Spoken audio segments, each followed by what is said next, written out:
Baki est devenu champion des welterweight. Rien à foutre. Salut à tous, c'est Golden Fighter, j'espère que vous allez bien. Et aujourd'hui, on va parler de l'état actuel du MMA et de la raison pour laquelle vous n'avez pas eu beaucoup de vidéos ces derniers temps.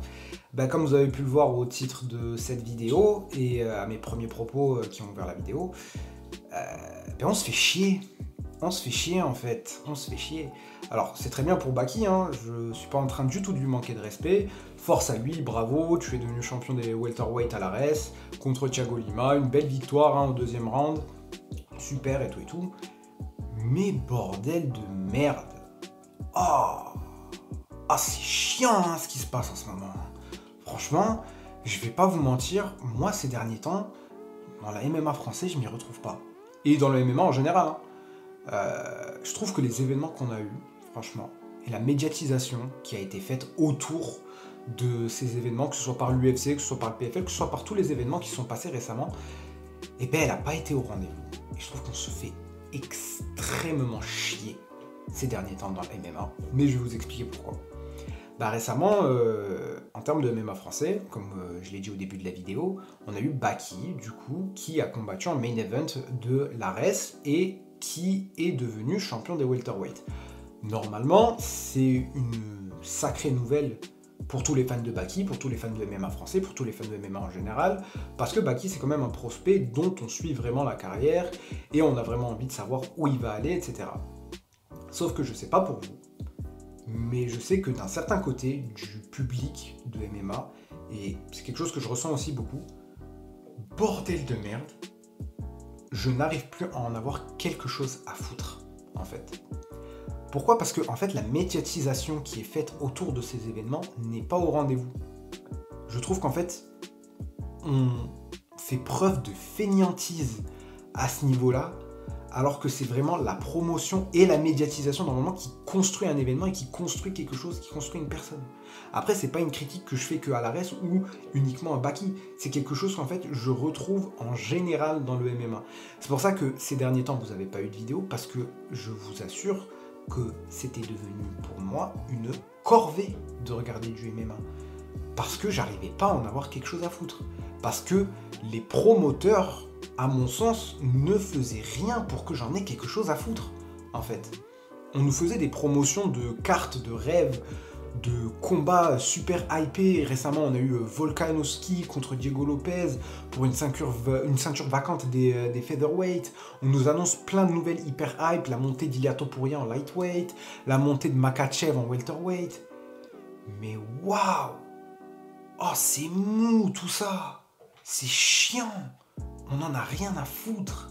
Moi, je me rappelle d'une époque où même un fan casu de MMA, quelqu'un qui regardait pas tous les événements et qui n'était pas vraiment dans le truc, pouvait me citer au moins 5 noms de champions.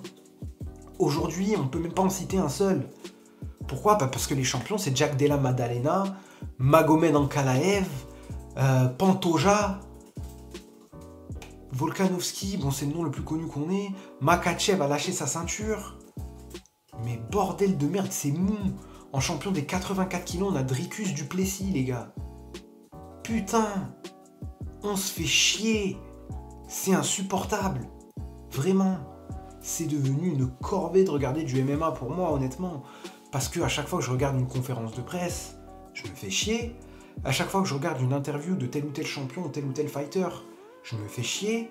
Si je regarde une interview de Jack Della Maddalena, malgré que c'est un super bon combattant, bordel de merde, qu'est-ce qu'il est inintéressant. Belal Mohamed, qui était son prédécesseur, c'est pareil. Putain, c'est chiant. C'est mou. On se fait chier. Vraiment. C'est horrible. Dana White ne s'intéresse plus au côté promotionnel. Alors que, il fut un temps, Dana White était considéré comme le meilleur promoteur de sport de combat qui existe. Aujourd'hui, putain, c'est devenu dur de regarder l'UFC. C'est devenu dur de regarder des cartes. On se fait chier. On a des combats de random, de no-name, personne ne t'en parle, personne ne te dit qui c'est ce mec, quels sont ses accomplissements. Là où avant, quand on nous annonçait des cartes, Dana White nous disait oui, tel prospect sur une série de telles victoires, il a battu tel gars, tel gars, tel gars. Maintenant, waouh, c'est à peine si on t'en parle. Pourquoi? Parce que Dana White s'intéresse maintenant plus au Power Slap et aux événements de boxe anglaise qu'il organise en Arabie Saoudite, plutôt que de faire la promotion de l'UFC. Parce que maintenant l'UFC est dans un certain confort depuis qu'ils ont fait leur fusion avec la WWE et qu'ils sont dans le groupe TKO. Putain, ça traîne de la patte. C'est mou. C'est chiant. Le monde du MMA aujourd'hui me fait chier, je vous avoue. J'arrive pas à en avoir quelque chose à foutre. C'est très bien pour Baki, hein. Mais j'arrive pas à en avoir quelque chose à foutre du fait qu'il soit devenu champion des welterweight. Pourquoi? Parce que je me dis, mais où est-ce que ça va aller? D'accord, t'es champion des welter à l'ARES. Mais où est-ce que ça va te mener? Qu'est-ce que tu vas faire? Recombattre Cédric Doumbé? Défendre ta ceinture à l'ARES? Mais qui s'en branle? Vraiment, qui s'en branle? Même les promoteurs de l'ARES font pas leur taf derrière. Qu'est-ce que j'en ai à foutre? Je m'en fiche. Une séance de dédicace avec Cyril Gane, waouh, super. Cyril Gane, la dernière fois qu'il a combattu, putain. Vraiment, la sortie était déjà pas incroyable contre Volkov. Et en plus de ça, le combat était chiant. Le combat était nul à chier. Je trouve vraiment qu'en termes de performance, on se fait chier. Et en termes de médiatisation, on n'y est plus. C'est chiant ce qui se passe en ce moment. Vraiment. Les promoteurs ne sont pas au rendez-vous, la hype n'est plus au rendez-vous. Et honnêtement, j'ai l'impression que même si le MMA a jamais été aussi populaire, c'est devenu un sport de niche maintenant. Mais ça, on en reparlera dans une vidéo beaucoup plus en détail. Putain, c'était dur les gars, hein, franchement. Je suis très content de vous retrouver honnêtement et de pouvoir vous parler de tout ça, mais waouh! En ce moment, je suis désolé, si la plupart des fans de MMA sont honnêtes, on se fait chier. On se fait chier parce qu'on a des Ankalaev, des Jack Della en champion, des Pantoja en champion. Putain de merde. On a Diego Lopez qui combat pour une ceinture. J'en ai rien à foutre. Honnêtement.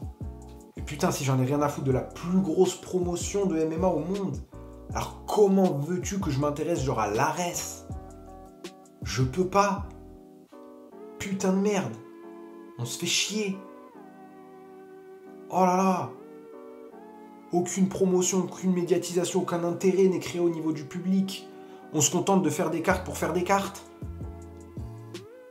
Ça n'a jamais été comme ça. Si construire un événement, c'est de la hype, pas simplement une succession de combats.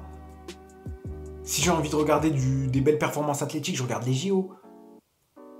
Moi, je suis là pour m'intéresser à un événement, pour qu'il se passe des trucs qui construisent l'événement, pour qu'il y ait des conférences de presse, où il y a des échanges entre les combattants qui me donnent envie de regarder le combat que tu es en train de me promotionner. Sauf qu'aucun travail n'est fait à ce niveau-là. Bordel de merde, il y a 2 semaines, je savais pas comment il s'appelait l'adversaire de Baki, putain. C'est qui ce mec? Pourquoi il combat pour une ceinture? Pourquoi c'est important? Personne te le dit. Waouh! On se fait chier. On se fait chier et moi, maintenant les gars, vous avez ma parole que j'aurai aucun problème à vous dire quand on se fait chier ce qui est nul et ce qui est pas nul, ce qui est de la merde et ce qui est pas de la merde. Parce qu'au bout d'un moment, il y en a marre de juste laisser des cartes toutes pourries se dérouler et faire comme si on était Gucci en fait. Non. Non.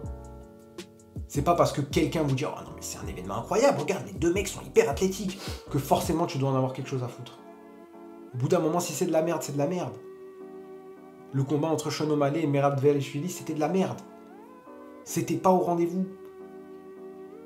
On en a marre. Je suis très content de vous retrouver les gars. Merci d'avoir regardé cette vidéo. J'avais besoin d'exprimer un ras-le-bol. 2 nouvelles vidéos arrivent très très vite. Ne vous inquiétez pas, des formats documentaires, des formats podcasts, des formats qui reviewent l'actualité. Je suis content de vous retrouver. J'ai été Golden Fighter et je vous dis à la prochaine pour une nouvelle vidéo. Peace.